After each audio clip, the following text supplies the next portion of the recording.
आज की हमारी कहानी है भगवान का अदृश्य प्रसाद। ये एक ऐसी कहानी है जो सीधे दिल में उतर जाती है और हमें कुछ सोचने पर मजबूर कर देती है। अब कहानी में आगे बढ़ने से पहले क्यों ना एक सवाल पर सोचा जाए। आखिर ये जो सच्ची भक्ति होती है, इसका असली मूल्य क्या है?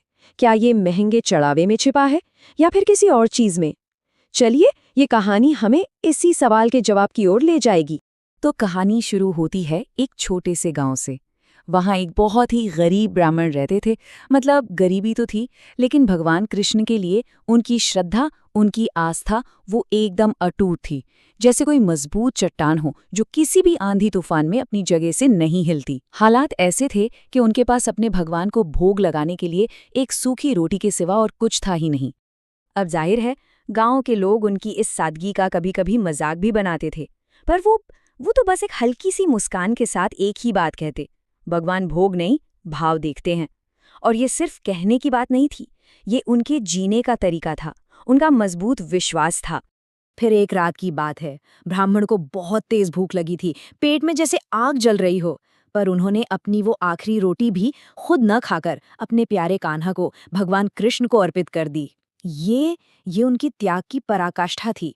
और बस उसी रात एक चमत्कार हुआ। उनकी वो छोटी सी कुटिया एक अजीब सी सुनहरी दिव्य रोशनी से जगमगा उठी। और उस रोशनी के बीच में कौन था? स्वयं भगवान कृष्ण खड़े थे, जिनकी मुस्कान ऐसी थी कि मानो पूरा ब्रह्मांड रोशन हो गया हो। बेचारे ब्राह्मण तो उन्हें देखकर बस देखते ही रह गए। आंखों से खुशी के और हैरानी के आंसू बहने लगे। उनके मुंह से बस इतना ही निकला, प्रभु, मेरे पास तो आपको देने के लिए कुछ भी नहीं। इस पर भगवान कृष्ण ने मुस्कुराते हुए जवाब दिया, तुमने मुझे वो दिया है जो सबसे ज्यादा कीमती है, एक ऐसा प्रसाद जो दुनिया की किसी भी दौलत से कहीं बढ़कर है, तुम्हारा सच्चा प्रेम और तुम्हारा अटूट विश्वास। सोचिए, भगवान के इन शब्दों ने साफ कर दिया कि उनके लिए दिल का भाव ही सबसे बड़ा तोहफा होता है। अगली सुबह जब ब्राह्मण की आंख खुली तो उन्होंने क्या देखा? उनकी झोपड़ी अनाज और खाने पीने की चीजों से भरी हुई थी। लेकिन ये जो बाहर का इनाम था ना, ये उस असली प्रसाद के सामने कुछ भी नहीं था जो उन्हें असल में मिला था। वो असली प्रसाद था उनके मन में उतरी गहरी शांति और एक अजीब सा आनंद। असल में तो यही था उनकी भक्ति का असली फल।